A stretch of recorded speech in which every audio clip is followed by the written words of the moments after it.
Aujourd'hui on se retrouve dans une nouvelle vidéo pour vous parler de comment être créatif. Enfin du moins mes astuces à moi pour essayer d'être créatif et productif. Alors en premier, pour moi, la base de tout, c'est de s'inspirer, de trouver des sources d'inspiration, donc par exemple sur Pinterest, sur Instagram, et surtout pour moi la clé, c'est en fait de chercher tout le temps en fait, tout au long de nos journées quoi, et pas quand on veut dessiner, chercher qu'est-ce qu'on dessine en fait. Donc par exemple, créer des tableaux Pinterest où en fait on nomme ça dessin ou peinture. De temps en temps, quand on s'ennuie, aller sur Pinterest et épingler plein de références qui nous donnent envie en fait, et comme ça quand on a envie de dessiner, on a déjà à portée de main plein de références qui nous plaisent, et comme ça on peut directement passer à l'action. Parce que parfois, plein de fois ça m'est arrivé, ou alors de chercher dans mes affaires et de me dire que rien ne m'inspire plus que ça, et en fait de devoir chercher quand j'ai envie de dessiner. Du coup le temps que je cherche et que je trouve, j'ai même plus envie de le faire. Pour moi c'est vraiment un truc à faire un peu au quotidien. Par exemple sur Instagram, rien qu'en s'abonnant à certains comptes qui nous inspirent, en étant dans l'accueil, on le fait sans s'en rendre compte,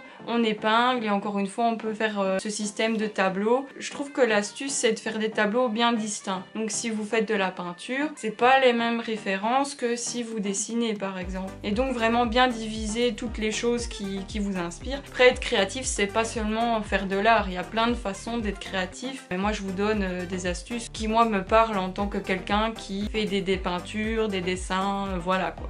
Donc pour moi c'est vraiment la clé en fait, de quand on a envie de dessiner, on n'a pas forcément envie de chercher, et donc quand on va dans nos tableaux qui sont déjà créés, on n'a plus vraiment à chercher, on a déjà quelque chose qui nous inspire, du coup on peut directement passer à l'action et on perd pas de temps. Alors aussi pour moi une des astuces c'est d'essayer et de passer à l'action. Ça c'est un truc que j'ai un peu de mal à faire, parce que moi souvent je dois tout me faire dans ma tête pour être sûre que je sache tout faire. Alors que parfois il faut essayer d'expérimenter des nouvelles choses sans se dire ah ben je vais peut-être rater, ah je vais peut-être pas y arriver. Faut essayer. Mais après je comprends au début, pour moi je trouve qu'il faut pas trop se donner des challenges de fou, parce que sinon si on rate ce qu'on s'est dit qu'on allait faire, on est déçu et du coup c'est pas le but. Donc autant se donner des petits défis au départ, y arriver, et après se donner le challenge de faire des choses un peu plus compliquées. En fait on est déjà dans une humeur, on est déjà positif parce qu'on a réussi, on se dit bah alors je vais y arriver aussi, et je trouve qu'il faut y aller vraiment pas par pas. Mais après ça c'est chacun comme il le sent. Alors aussi évidemment quand je dis de s'inspirer des gens, je trouve que c'est vraiment important, mais surtout de ne pas se comparer aux autres. Il y aura toujours mieux que nous, et donc si on se dit ah ben non moi je vais pas faire de la peinture, quand je vois certains ils font des trucs de fou et moi ça ressemble à rien, c'est vraiment pas à la hauteur. Si on part dans cette vision des choses, bah alors on fait rien dans la vie. Il y aura toujours plus doué, mais aussi il y a toujours moins doué que nous. Donc voilà, pour moi le but c'est de s'inspirer et d'essayer de ne pas trop se comparer, parce que je sais que c'est pas forcément évident quand on voit sur Instagram des gens qui sont bourrés de talent, ils font des trucs de fou, on les voit et on se dit moi j'arriverai jamais à faire ça. Si on se dit ça, c'est sûr qu'on n'y arrivera jamais. Et comme je disais, vraiment ce truc de mettre des challenges à notre hauteur au début, puis petit à petit, l'important c'est de se comparer à soi-même. Quand on voit comment on dessinait il y a un an et un an après, là on voit l'évolution, et c'est de ça dont il faut se souvenir, et pas se comparer à des gens qui en fait, eux si ça tombe, ça fait 10 ans qu'ils font des études d'art, ou ça fait 10 ans qu'ils peignent, et en fait évidemment vous n'avez pas leur niveau. Et ça tombe, eux ils dessinent tous les jours et vous dessinez une fois semaine, vous êtes dégoûté. En fait c'est normal, on ne sait pas ce que les gens font pour arriver à ce résultat là, donc ça ne sert à rien de se comparer à ces gens là. Alors aussi ce qu'il faut arrêter de faire, c'est de se donner des excuses, comme par exemple j'ai pas le matériel nécessaire, j'ai pas le temps, vous voyez tout ce genre de choses. Et ça c'est un truc que je fais beaucoup par exemple avec mes vidéos. Je me dis oui mais bon la qualité elle est pas dingue, en plus j'ai même pas de micro, et je me dis que c'est pas à la hauteur et que je devrais avoir ça et qu'à ce moment là je le ferais. En fait non, dans la vie quand on a envie de faire les trucs, même si on n'a pas tout au top du top, mais il faut essayer de le faire avec les moyens qu'on a en fait. Parce que, encore une fois, si vous vous comparez à un youtubeur de maintenant et que vous voyez ses vidéos, vous vous dites ah ouais je suis pas à la hauteur, c'est normal en fait. Déjà vous avez pas son salaire, un débutant évidemment, vous avez pas le budget d'un youtubeur de maintenant, donc vous ne pouvez pas acheter ce qui s'achète. Ou si oui parce que vous avez un travail et que voilà, peu importe. Mais je veux dire, faut pas se comparer aux gens qui ont tout ce qu'il faut et que vous n'avez rien. En fait, il y a moyen de faire avec tout et n'importe quoi en fait. C'est comme le matériel d'art maintenant, même à Action, il y a moyen pour pas beaucoup de se lancer, même que la qualité est pas ouf, et petit à petit s'acheter de plus belles choses, se rendre compte les choses qui valent la peine de mettre du budget dedans ou pas. Des choses on essaye, en fait on n'aime pas, donc vaut mieux pas directement investir dans des trucs de qualité. Donc ça, faut essayer d'arrêter de faire, et je me le dis à moi-même. Alors aussi, ce qui est bien dans la création, c'est d'essayer de nouveaux univers et d'essayer de sortir de sa zone de confort. Et moi, c'est un truc que j'ai vraiment du mal à faire. Je suis souvent focalisée sur le résultat. Quand j'essaie des nouvelles choses, je sais pas trop le résultat et du coup ça me fait un peu peur, mais il faut essayer de tester des nouvelles choses, et parfois même si c'est raté, ça nous donne l'expérience d'avoir essayé, je sais pas, par exemple du pastel gras, et de se dire ah ben tiens, c'est peut-être moche, mais pour une prochaine fois je pourrais l'utiliser de cette façon-là, ou peut-être mettre un détail avec ça et se rendre compte qu'il y a peut-être des médiums qu'on aime mieux que d'autres, comme est-ce qu'on préfère l'aquarelle, la peinture acrylique, enfin voilà, je trouve que ça vaut la peine. Et mélanger les textures, c'est pas mal aussi. Par exemple, c'est pas parce que vous faites un dessin à l'aquarelle que vous pouvez pas mettre du marqueur dessus, quoi. Il faut essayer d'un peu varier les médias entre eux, et parfois ça donne des effets qui sont vraiment sympas. C'est vraiment des bonnes choses à faire. Et ça aussi, c'est quelque chose que je devrais me dire à moi-même, d'essayer parfois d'essayer des choses sans me dire ah je veux un résultat directement, parce que ça permet d'ouvrir son imagination. Alors aussi, ce qui serait pas mal, c'est de s'instaurer une petite routine, parce que il y a vraiment ce truc de on pense que l'inspiration va venir comme ça, mais en fait non. Comme déjà je donnais l'idée tout à l'heure, il faut déjà trouver des inspirations au quotidien, et en fait quand on fait l'effort de chercher, parfois ça nous donne envie de le faire. Mais alors aussi, parfois on pense que l'inspiration va venir et qu'à ce moment-là on va peindre par exemple, alors que si ça tombe, on peut se dire, même si on n'a pas l'inspiration, on peut se dire aujourd'hui je peins et je vais dans mon tableau Pinterest, je regarde une référence que j'aime bien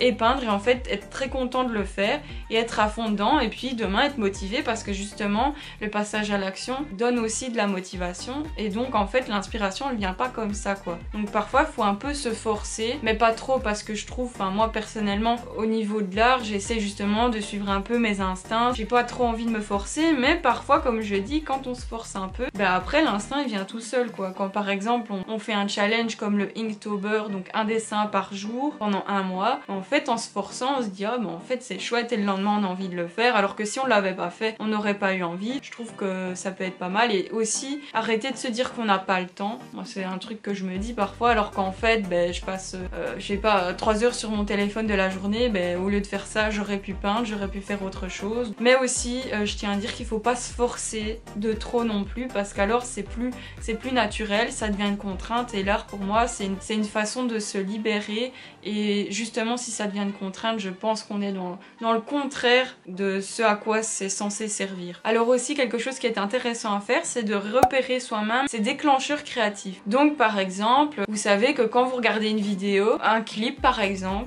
ça vous donne des idées. Alors essayez de regarder plus souvent des clips, parce que du coup ça vous donne de l'inspiration. Ou si par exemple en vous baladant dans la nature ça vous donne de l'inspiration, essayez de faire plus de balades dans la nature. Et aussi ce qui est important à faire, c'est de voir des choses. Si on sort pas de chez soi, à un moment donné on n'a plus trop d'inspiration, il faut aussi parfois vivre des choses, aller dehors par exemple, c'est tout con, mais on va au magasin, on voit la mise en page d'un livre, ou alors la couverture, on voit une illustration particulière, ça nous donne de l'inspiration. Parfois faut pas se terrer dans sa grotte en se disant ouais je vais faire plein de trucs, je vais être productif, mais si on sort plus, en fait on n'a plus d'idées. Il faut aussi chercher les idées ailleurs. Après je pense qu'il y a tout un processus de chercher les idées soi-même, comme je l'expliquais par exemple sur Pinterest et tout, mais je trouve aussi que l'inspiration peut venir de l'extérieur, et donc c'est pas mal de repérer soi-même ses propres déclencheurs de créativité. Alors aussi, comme je le disais tout à l'heure, c'est de penser étape par étape. Qu'est-ce que je peux donner comme exemple? Si on veut par exemple faire une toile d'une peinture avec une mer en XXL, vous voyez, une grande toile et une mer en XXL, peut-être il est plus sage d'essayer de faire une mer en petit sur une feuille au début, comme ça déjà on ne gâche pas une toile pour rien. Et alors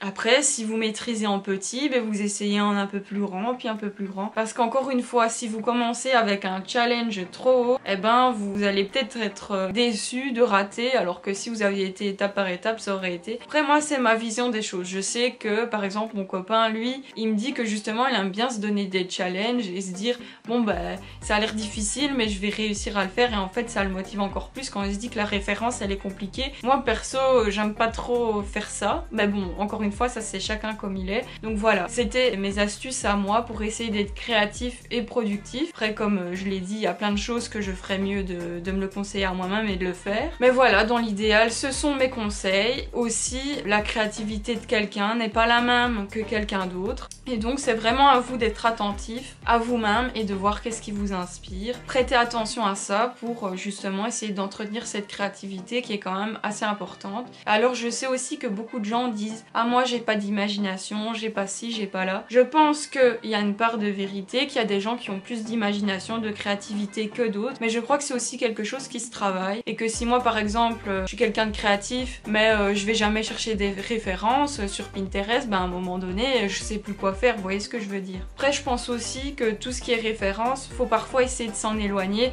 et d'essayer de se dire tiens qu'est-ce que je ferais bien de ma tête quoi. Parce que moi c'est vrai que je suis un peu enfermée dans mes références, et je trouve qu'en fait parfois je devrais essayer de me dire bon ben je regarde rien et je fais ce que je veux. Et c'est vrai que c'est un truc que j'ai un peu de mal à faire, mais je pense que dans le processus pour apprendre c'est bien d'avoir des références au début. Je trouve que c'est vraiment le top, qu'on a des meilleurs résultats au début, mais c'est bien aussi de sortir de ça. Et donc voilà, tout ça pour dire que oui, il y a des gens qui ont plus une facilité à être créatifs, à avoir de l'imagination, mais je crois que c'est vraiment quelque chose qui se travaille et que n'importe qui peut trouver des idées, et que c'est facile de dire je trouve pas d'idées si en fait t'en cherches même pas. Donc voilà, Pinterest, Instagram. Maintenant aujourd'hui on a tellement de sources de créativité, d'imagination, de références que c'est triste de ne pas les utiliser. Donc voilà, je pense que j'ai terminé avec cette vidéo. J'espère que ça vous aura aidé, que ça vous aura motivé à vous aussi essayer de faire des choses plus créatives, de trouver de l'inspiration un peu partout autour de vous. Merci d'avoir regardé cette vidéo, n'hésite pas à t'abonner pour en voir d'autres, et à très bientôt.